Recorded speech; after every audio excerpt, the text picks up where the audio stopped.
Sih, paham maksud gue ya? Jadi semua hal itu tidak perlu modal seperti yang kamu bayangkan. Karena yang kamu miliki sekarang adalah modal. Pertanyaannya bukan, kok aku kekurangan sih? Aku ada sakit di fisik. Aku kurang kaya, tidak seperti Gibran, anaknya presiden Sugih Rakaruan. Oke, kekurangan yang bisa dilihat.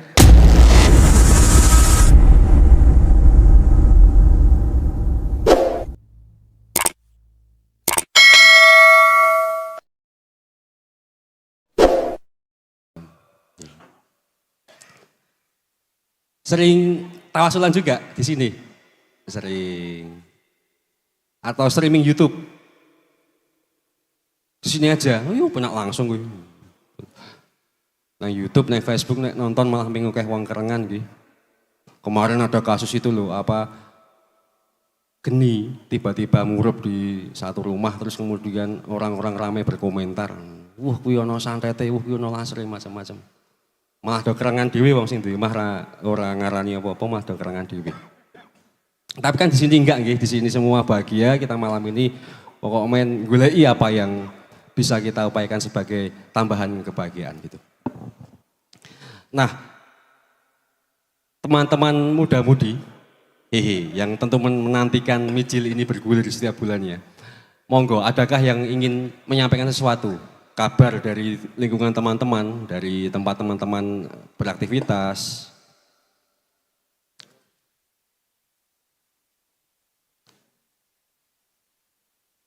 Tidak ada nih.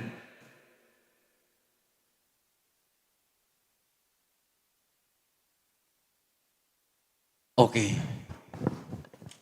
kita kembali ke kakak-kakak. Masih malu Bu yang muda-muda Bu. Memprioritaskan Mbah Putrinya dulu. Bu, Hadroh Laras Utomo ini selain tampil di Mijil Tawasulan, itu di mana aja Bu biasanya?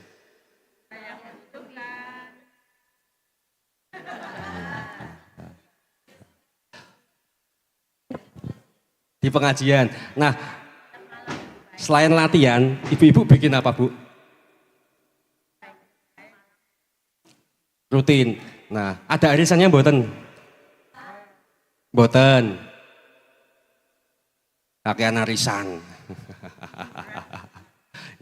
Nah, teman-teman ini nggak ada arisan juga, tapi kami gotong royong untuk bikin acara seperti ini setiap bulan Bu. Itu nggih.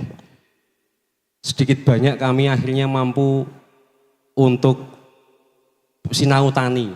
Konco-konco, ada teman-teman di, ini saya kenalin teman-teman dulu ya, ada teman-teman mau coba tani itu cacah nom itu Bu, latihan nandur, terus kemudian ada teman-teman yang bergiat di sekolahan, ada teman-teman juga yang bikin usaha macam-macam untuk apa nggih? Karena nek enggak gitu teman-teman ya kumpulannya cuman gini datang ngerungokke terus pulang.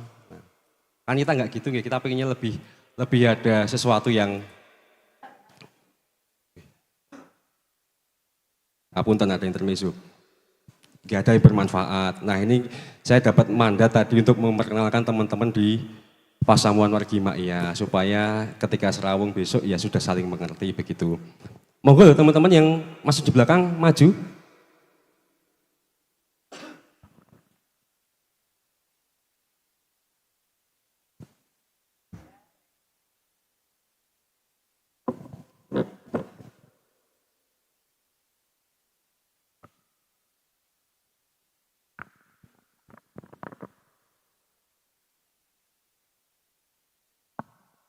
Monggo, nah Bu, ini yang di depan ini memperkenalkan gini dari teman-teman Maayah Lingkar Mahasiswa. Jadi teman-teman mahasiswa itu nggak cuma kumpul di kampus, mereka juga kumpul bareng-bareng kayak gini rutin. Beberapa hari sekali kumpul, cari ilmu, nanti bikin sesuatu yang bermanfaat bersama-sama. Nah teman-teman MLM, laras ya. Ada nggak yang mau dibagi sama-sama di sini?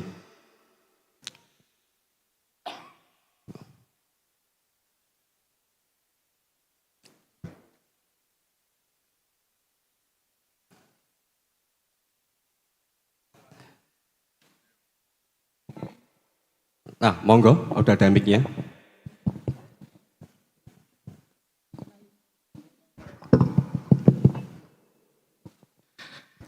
Assalamualaikum warahmatullahi wabarakatuh. Waalaikumsalam. Mungkin sebelumnya memperkenalkan dulu terlebih dahulu gitu kan tentang MLM ini apa sih gitu kan, Maya Lingkar Mahasiswa ini apa sih gitu. Bisa dibilang ini tuh lingkar atau tempat atau ruang yang disediakan bagi para mahasiswa untuk berkumpul ya, untuk bisa melingkar bareng, bermain bareng dengan sama mahasiswa, berbagi keresahan, merasakan keresahan, bareng-bareng, hadapin bareng-bareng gitu kan. Lalu kita berkumpul juga setiap bulannya setidaknya 2 kali. Yang pertama itu online lihat via Zoom untuk bisa diakses oleh satu Indonesia. Satunya lagi adalah offline di Kadipiro. Itu perkenalan dari kami. Lalu mungkin ngomongin tentang apa yang mau ingin disampaikan gitu. Mungkin ini diri pribadi saya aja sendiri gitu. Mungkin dari permasalahan yang apa itu mungkin privasi dan lain-lain. Jadi aku pengen nanya Mas Abrangnya. Kalau misal ada seorang gitu kan, misal katakanlah aku ya, ini tuh kan setiap manusia kan punya privilege-nya masing-masing untuk bisa mengembangkan kemampuannya. Nah, bagaimana kalau misal seorang ini, pemuda ini terlahir dari keluarga yang satu dari kurang mampu, terus kedua dari dia itu bahkan terwarisi penyakit dari orang tuanya yang membuat dia itu terbatas. Terus ketiga, dia itu tetap walaupun dengan kondisi seperti itu, dia ingin tetap berkembang gitu, tetap ingin aktif dalam melihat dunia, mempelajari dunia, mendalami dunia, ingin kayak misal bangsa lagi ada masalah, dia ingin membantu dan lain sebagainya. Tapi dengan adanya keterbatasan itu, misal apalagi keterbatasan ekonomi ya, ini dengan keterbatasan yang ada, kira-kira ini pemuda ini tuh harus melakukan apa, bagaimana gitu. Kira-kira seperti itu. Dengan keterbatasan pertama adalah keterbatasan ekonomi, terus dia juga sendiri juga kena penyakit bawaan gitu kan. Di kondisi keluarga rumahnya tidak harmonis, tapi dia pengen punya mimpi gitu untuk itu. Tapi kan dia kan sebenarnya nggak salah kan gitu, nggak salah untuk ketika melangkah itu sangat dipengaruhi oleh lingkungan keluarga gitu. Ya itu sih dari saya. Terima kasih. Oke, langsung saya respon ya, bismillah. Bu, ngapunten nggih. Kak, ngapunten ini Mijil niki juga sekalian sinau bareng dan nek arek-arek enom kudu dijak tangguh, kudu dijak ngadepi masalah, kudu nggon jawab. Jadi nek meng prengas-prenges justru tak pancali. Usi enom prengas-prenges, ayo. Apa sih melakukan sesuatu atau ngopo gitu. Oke. Jawabannya itu simple, Mas. Itu awalnya kenapa bingung? Karena kita merasa bahwa mimpi kita itu sama semua orang. Biasanya mimpinya orang itu generik. Pengen membantu, pengen jadi orang, dan seterusnya. Yang lupa adalah bahwa setiap manusia itu sudah orang dari lahir. Nanti tak kasih contoh. Jadi bukan gini, kalau kamu pengen jadi orang, pengen jadi sukses, atau pengen bermanfaat untuk negara dan seterusnya, itu boleh. Kamu lebih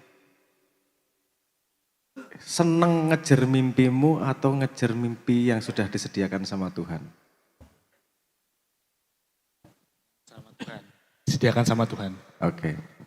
Cara taunya gimana itu disediakan sama Tuhan? Itu belum tahu. Kondisi unikmu itu adalah bahan yang diberikan oleh Tuhan. Kamu tadi ngomong sakit, ngomong ekonominya yang lemah misalnya gitu. Itu semua jangan dilihat sebagai baik, buruk, tinggi, rendah.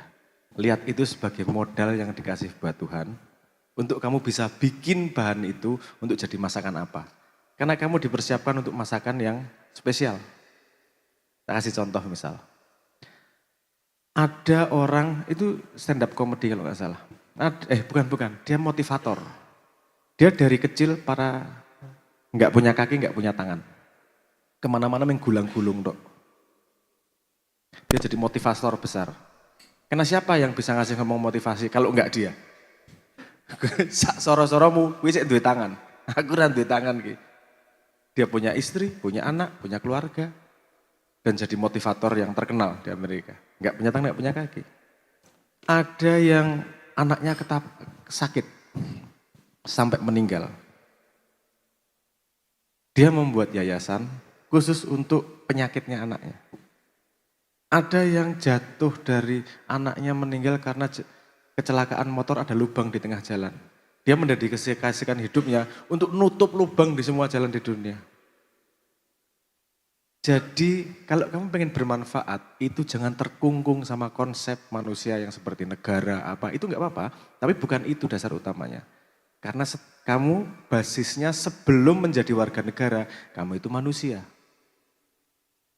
Sebelum ada Indonesia, warga negara Indonesia, kamu adalah manusia ciptaan Tuhan. Kan Indonesia di atasnya itu.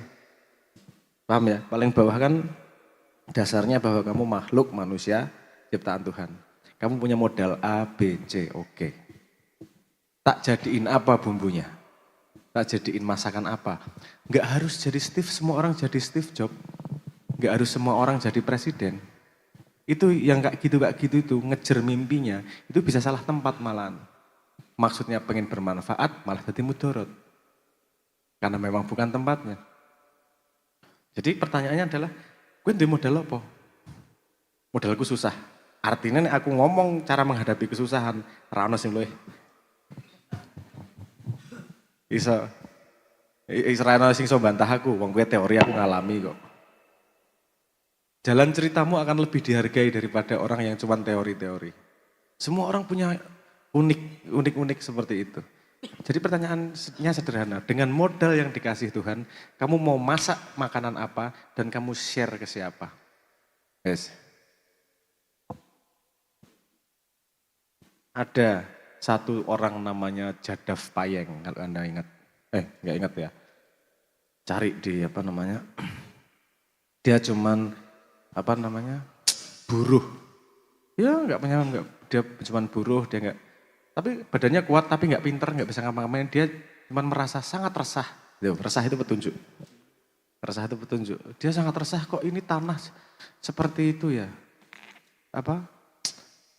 Hutannya hilang semua, cuma jadi padang pasir, gersang, nggak ngapa-ngapain. Wes lah, tak mendedikasikan hidupku, jadikan itu hutan. 40 tahun setiap hari dia nanam pohon. Setiap hari. Wes iki hadiahku dunia. Sebutannya adalah ubudiyah. Itu sumbangsih dia kepada semesta. Aku ngambil tugas ini. Terserah tugasmu apa? Nyapu wes. Tapi yang dinggon gue nyapu wes. Di sono reget tok sapu wes. Mungkin di pandangan tetanggamu kamu nggak gagah. Tapi di pandangan Tuhan, kamu sudah memanfaatkan waktumu untuk sesuatu yang bermanfaat. Dan suatu hari, nandur wit.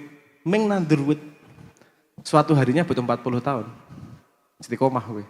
Sekarang dia kalau nggak salah sudah membuat 40.000 hektar jadi hutan. Kalau nggak salah ya, tapi hutannya gajah datang lagi, macan datang lagi, ekosistem datang lagi. Hanya karena satu orang yang nanya Jadav Payeng kaya wong gendeng bendino, pagi-pagi berangkat rano sing bayar, nandur terus 40 dino. Mungkin itu bukan, itu saya cuma ngasih contoh aja. Mungkin itu bukan lakumu. Kamu harus ngelihat dulu, aku punya kekurangan gini, punya kelebihan ini, oke, lakuku piye yo. Kalau nyontoh Kanjeng Nabi, hadiah buat beliau itu dibagi ke kita semua. Pemahaman, ilmu, informasi dari Jibril dibagi kita semua.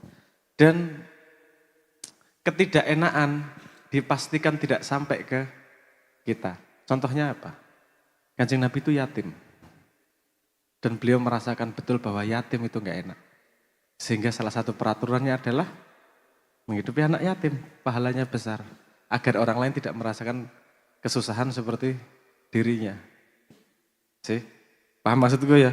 Jadi semua hal itu tidak perlu modal seperti yang kamu bayangkan. Karena yang kamu miliki sekarang adalah modal. Pertanyaannya bukan, kok aku kekurangan sih? Pertanyaannya, sing tok miliki iso dadi apa? Sing tidak kau miliki iso dadi apa? Aneh nggak itu pertanyaannya? Nggak aneh tuh? Aku tidak punya orang tua. Iso ngopo? Sesuk aku akan nulungi kabeh wong sing ra duwe wong tua. Nah, aku akan kan gitu, jadi misi hidupnya. Tapi kan misi itu kan butuh perjuangan usaha yang itu kan balik ke diri orang itu masing-masing gitu kan sebenarnya. Yang apakah dia sebenarnya bisa bertahan dengan modal itu? Begini, masa kowe ra gelem usaha sih? Bisa. Tapi kan kita harus usaha. Loh, terus maksudmu kamu pengen jadi orang yang berguna, bermanfaat tanpa usaha gitu? Yo iya semua orang itu usaha menghadapi kekurangannya pasti. Kekuranganmu bisa dilihat mungkin. Kekuranganmu, aku ada sakit di fisik. Aku kurang kaya, tidak seperti Gibran, anaknya presiden sugih ra karuan. Oke, kekurangan yang bisa dilihat. Saya kira kekurangan nih, hatiku picik loh. Akalku jahat loh. Itu kekurangan yang lebih susah dilihat loh. Tapi saya yakinnya semua orang di dunia punya kelebihan dan punya kekurangan. Dan tidak ada satupun orang di dunia yang tidak masak untuk menjadi seseorang. Masak itu yang namanya usaha. Istiqomah. Kalau nggak jadi gimana? Karena yang tak setorke karo Gusti Allah duduk jadine kok. Yang tak setorke karo Gusti Allah kan masaknya. Karena semua kemenanganmu di dunia tidak akan abadi. Mimpimu di dunia akan menghasilkan mimpi berikutnya. Sekarang mungkin mimpimu punya HP dan motor mewah. Setelah pindah motor, mimpimu bergerak, mobil. Di mobil mimpimu bergerak terus. Makanya dari dulu saya bilang, hati-hati memilih cita-cita. Cita-cita itu bukan menjadi atau memiliki. Cita-cita itu kata kerja. Jangan cita-cita jadi polisi. Betul YouTube Rai. Jangan cita-cita jadi polisi. Karena kamu bingung nanti kalau udah jadi polisi ngapain. Bercita-citalah bisa menjaga keamanan tempatmu. Bisa menjaga keamanan tetanggamu. Jadi polisi hanyalah salah satu cara. Dadi hansip ya iso. Nek kowe dadi bos ya tetep iso menjaga keamanan di sekitarmu. Tapi misimu jelas. Misi adalah kata kerja, fungsi. Pengen menjaga kesehatan banyak orang. Dadi herbalis iso ora kudu dadi dokter. Dan kamu nggak harus titel tertentu untuk melakukan fungsimu itu. Wes rasa gede-gede sampean masih ini membayangkan bahwa perlu diakui pencapaian itu. Sehingga harus pada konsep yang ada di dunia. Pengakuan itu kere. Setelah meninggal baru diakui. Piye nek kowe dadi wong setelah kowe mati. Misuh to ning akhirat asem ki. Wis mati ra iso. Suksesnya ra iso dinikmati gila karena bayanganmu dunia. Saya enggak masalah dengan dunia, tapi jangan terpenjara oleh dunia. Dunia itu taman bermain. Taman bermain, walaupun aslinya penjara. Di dunia itu pasti resah, pasti enggak enak, pasti ada masalah, wong namanya penjara. Nabi Adam, kamu lengkap, tidak membutuhkan apapun di dunia kecuali persetujuan Tuhan, semua adalah modal, bukan kekurangan. Saya tinggal mikir, modalku iki tak nggo ngopo? Pertanyaannya bukan jangan sesali modal. Ora ono gunane arep piye? Kowe ganti wong tuwa. Awakku loro, tak tuku awak nang Indomaret ganti awak ngono. Gak iso. Ini kan sudah yang kita miliki gak bisa diganti, ya udah diterima. Wes, aku ada modalnya kayak gini, harus gimana ke depannya. Ngerti gak? Satu lagi Mas, mungkin pengen ini aja. Ini buat teman-teman, MLM. Kami ingin apa ya, buat ini tuh lebih fresh gitu.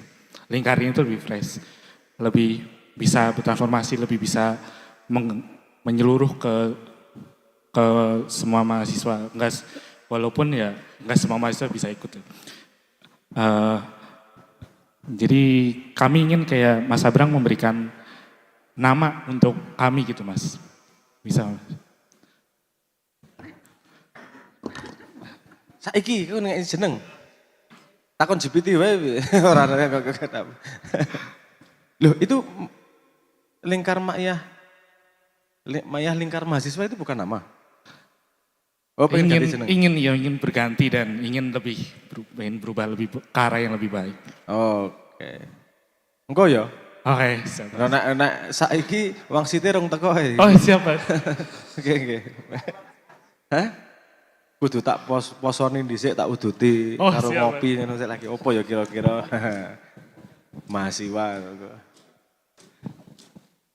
Sama mungkin saran untuk kedepannya seperti apa sih ini kira-kira Maya Lingkar Mahasiswa ini? Seharusnya sebagai nama Maya dan mahasiswa gitu. Kira-kira mau Mas Abrang ini mungkin punya ide kayak ini tuh arahnya kemana gitu untuk mereka ini gitu. Ngene wis, tak kasih satu pertanyaan ini yang sudah kuliah juga. Kamu tahu mahasiswa itu posisinya di mana? Tahu posisimu dulu, nggak usah belajar jauh-jauh. Mahasiswa kalau lulus, kasih contoh satu, eksplorasi pertanyaan. Mahasiswa lulus namanya apa? Wisuda. Betul ya? Lulusan itu sebutannya adalah wisuda. Kok wisuda? Takon apa sebenarnya? Rektor, apa takon anumu? Kenapa namanya wisuda?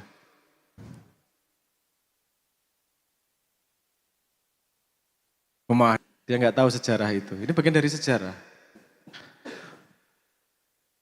Di bahasa Jawa dulu ada sebuah posisi manusia yang namanya Visuddhi. Visuddhi itu sebuah, kalau kamu ngomong cakra, itu sebuah energi yang letaknya di tenggorokan. Visuddhi. Artinya mahasiswa itu orang yang wisuda itu adalah manusia yang tingkatnya sudah hanya keluar kebenaran dari mulutnya. Apa gunanya belajar kalau tidak mengeluarkan kebenaran dari mulutnya? Wisuda sekarang jadi upacara. Padahal wisuda adalah tingkat manusia di mana dari mulutnya, dari tenggorokannya itu keluarnya adalah kebenaran dan tidak ada yang lain. Apapun resikonya. Tuh, wisuda. Nek saiki SD wis wisuda, aku ya ora paham. Iki mesti upacara iki urusane. Karena enggak paham artinya sebenarnya apa.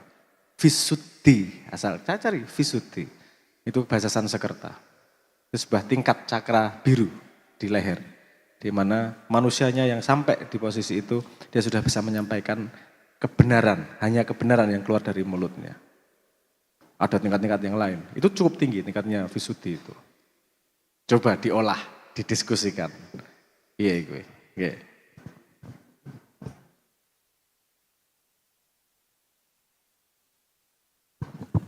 Oke, matur nuwun Mas Abreng. Wis udah ya berarti ya? Ora wis udah loh. Nek kakak versinya kakak tadi kan wis udah, wis rampung gitu. Oke, banyak sekali dari satu pertanyaan itu yang bisa kita ramu nggih. Bahwa kekurangan kita itu kita gunakan untuk mencegah orang lain untuk mengalami seperti susahnya yang kita alami gitu.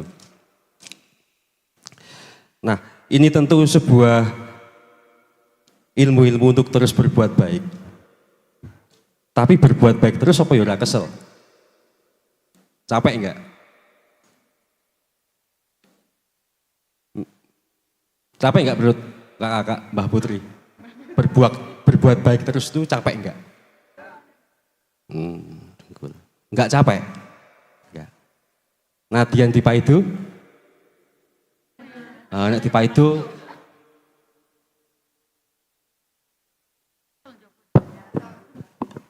berbuat baik Tipa itu kesel.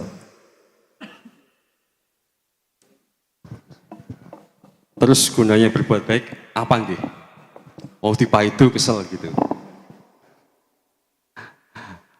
Oke, ini menarik loh saja nih Bu. Berbuat baik terus, kuwi yo kesel wong dipaidu bakalan ini. Ini orang mungkin wong ramah itu. Wong orang punya penilaiannya sendiri, punya batas-batas pemahamannya sendiri. Tetapi yang saya ingin ulangi lagi dari Mas Abrang tadi ya, yang kau miliki bisa jadi apa? Yang enggak kau miliki diolah jadi apa? Nah itu sanggup kita semua di hari-hari ini, terutama untuk teman-teman anak muda yang setiap saat naik ono komen di IG-nya Pasamuan maupun Mijil itu, Mas aku kok gini ya, Mas aku kok gini ya. Wah kami sebagai admin juga bingung mau jawabnya.